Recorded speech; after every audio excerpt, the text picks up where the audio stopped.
Marilang ang himala sa'yo'y bibigtan.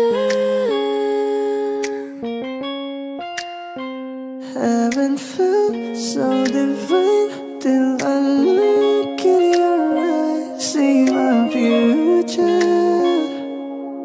Baby, loving you, baby.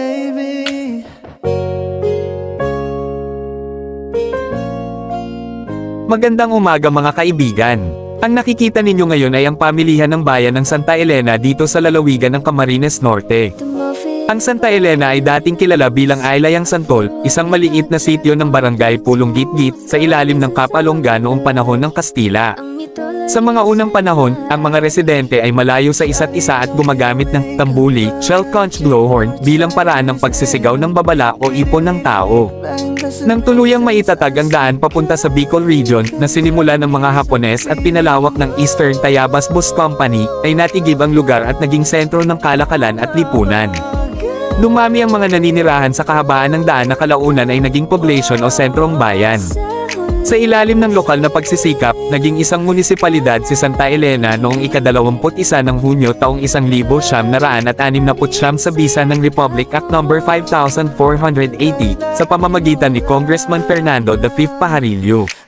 Ang pambayan o public market ay karaniwang itinatayo sa poblasyon bilang pangunahing lugar ng kalakalan sa mga produkto mula sa agrikultura, pangisdaan, at iba pang lokal na yaman ng Santa Elena.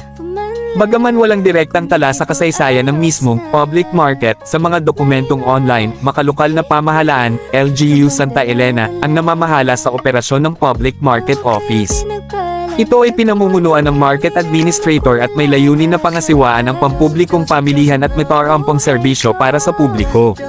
Bilang isang coastal na bayan, ang Santa Elena ay umaasa sa agrikultura, palay, niyog, pangingisda, at kalakalan, na ang pangunahing lugar ng transaksyon ay nasa public market sa poblasyon. Sa pagpapatakbo ng market office, kinokolekta ng lokal na pamahalaan ang kita mula sa rente ng stalls, buwis, at iba pang serbisyo, na ginagamit bilang pondo para sa pagpapaayos ng pasilidad, pangkalinisan, seguridad, at infrastruktura. Ipinapakita rito ang matatag na relasyon ng public market sa pag-unlad ng lokal na komunidad at kabuhayan ng mamamayan.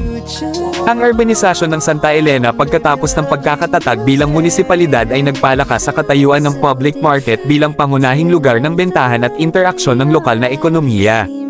Bagamat walang detalyadong dokumentasyon sa mismong simula o disenyo ng public market, malinaw na bahagi ito ng pagsulong ng Santa Elena, mula sa simpleng sitio hanggang pagiging munisipalidad noong 1969. Ang public market ang sentro ng pang-araw-araw na kalakalan, sinusuportahan ng LGU para sa mas maayos na serbisyo at pagpapaunlad ng lokal na kabuhayan.